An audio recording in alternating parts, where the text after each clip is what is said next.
Put the candle back.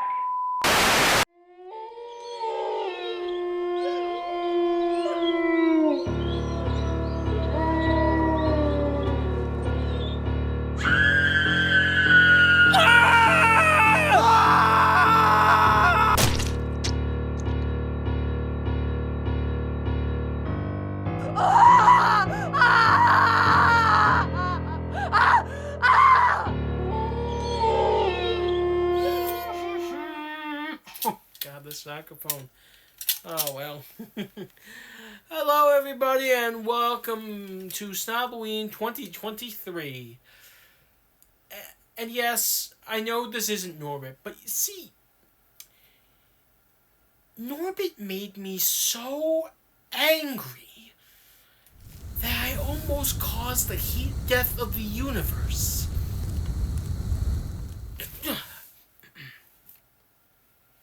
So, instead, we are celebrating 5 years of Snoboween by reviewing a classic. I didn't know Halloween 2 was a classic. I'm not reviewing that. No. Instead, I'm reviewing the classic parody film, Young Frankenstein.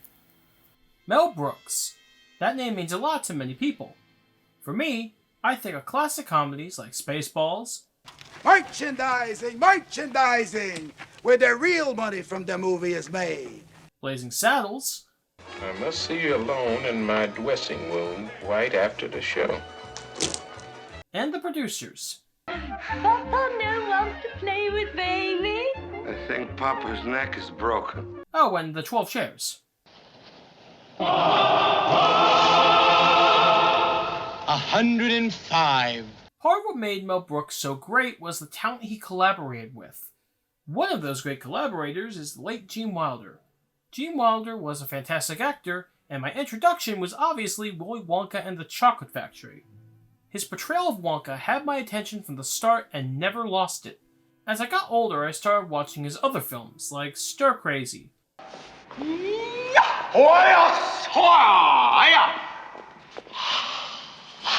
and Blazing Saddles. What's your name? Well, my name is Jim, but most people call me Jim. Of course, this would also include the incredible parody film Young Frankenstein. Of the three films that Mel and Gene made together, this one is my personal favorite. Also, this review was requested by one of our commenters. Thank you for the suggestion. Which passes out of the skull through the foramen magnum and becomes, of course... Dr. Frederick Frankenstein... That's Frankenstein. Right. Frankenstein is a man trying to distance himself from his family's legacy, going so far as to pronounce his last name differently and declaring his grandfather's work as doo-doo! His lecture goes off the rails when his grandfather's work is mentioned. After the lecture ends, he learns that he has inherited his grandfather's estate. He goes to Transylvania while his fiancée Elizabeth stays home. The moment he arrives, Frederick meets Igor... No, it's pronounced Igor. Igor, his new servant. He also meets Inga, his new assistant. Then there's Frau Bluha. Wah! Anyway, as I was saying, she's the castle's housekeeper who shows Frederick to his room. During a restless night, Inga wakes Frederick from a terrible nightmare. That's because she's heard some mysterious music. After some investigating and a run-in with Igor, Frederick discovers his grandfather's lab. After further investigating, Frederick finds his grandfather's private library, sparking his interest in his family's work. Now all he needs is a body, which he finds in the local graveyard. After a couple of hiccups, including Igor getting an abnormal brain, the experiment begins. But sadly, it is a failure.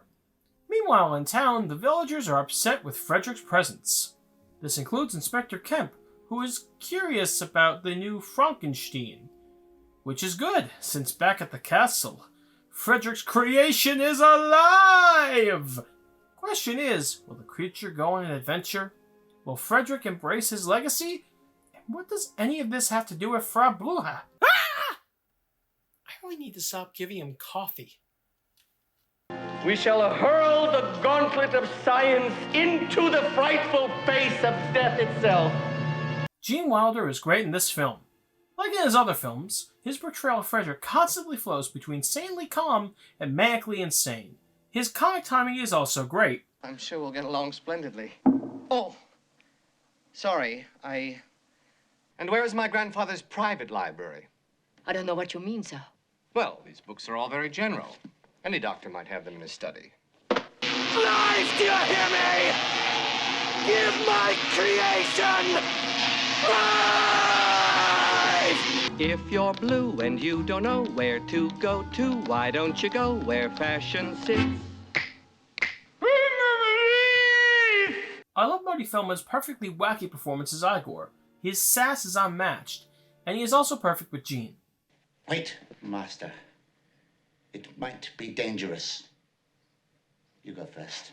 2 nasty-looking switches over here, but I'm not going to be the first. Damn your eyes! Too late. What a filthy job. Could be worse. How? Could be raining. Terry Garr as Inga is a great addition to this trio. Her performance complements both Jean and Marty. I also really love the German accent. In other words, his veins, his feet, his hands, his organs would all have to be increased in size. Exactly. Oh, Frederick, are you all right? Yes. Oh, Frederick, if only there was some way I could relieve this torture you are going through. I also really like Madeline Kahn as Elizabeth. She takes a character that could have come off as annoying and played her well. My sweet love. The hair. Just been said. Sorry. Surprise? Surprise. Love me? Love you. Calm down. I'm not afraid of you. Peter Boyle does a great job as the monster. Despite having no dialogue for most of the film, he's still able to express his character well. The perfect example is the blind man scene with Gene Hackman. His expressions and yells are simple and effective. What is your name? I didn't get that. Nope. How long I've waited for the pleasure of another human being. Sometimes in our preoccupation with long friendship. I also enjoy Cloris Leachman as Frau Blucher. I should probably be more concerned.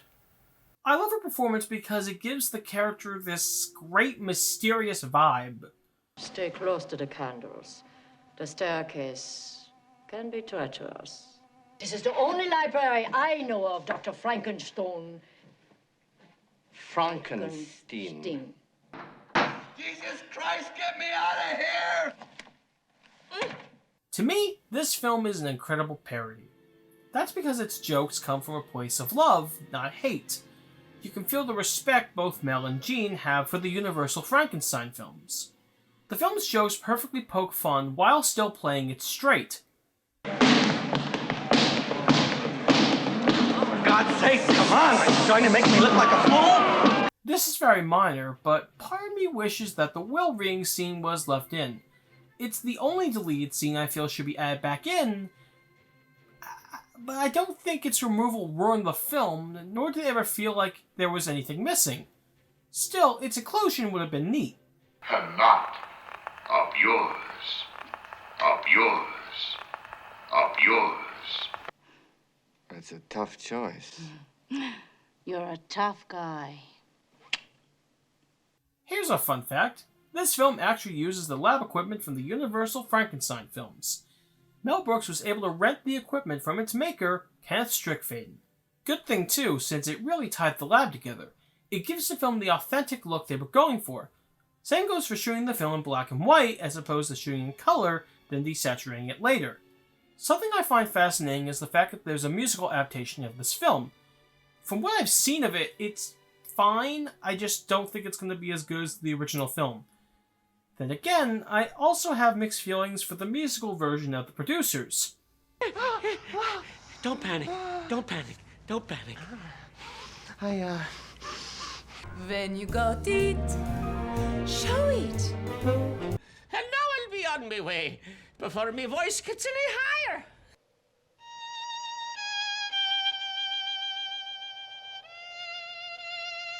The performances of the film's cast are all outstanding.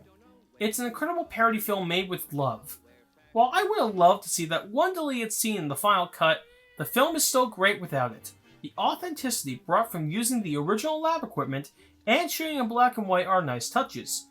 If you're in need of a good laugh, see this classic, even if you've seen it before.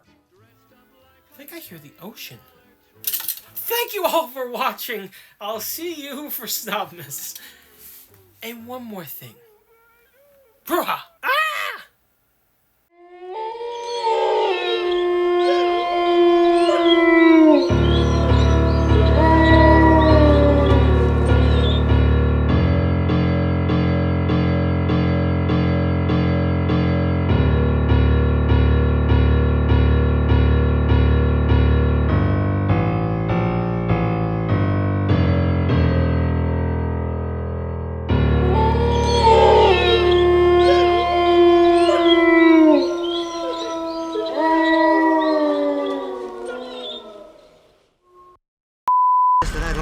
Matthew Broderick is the Chocomat.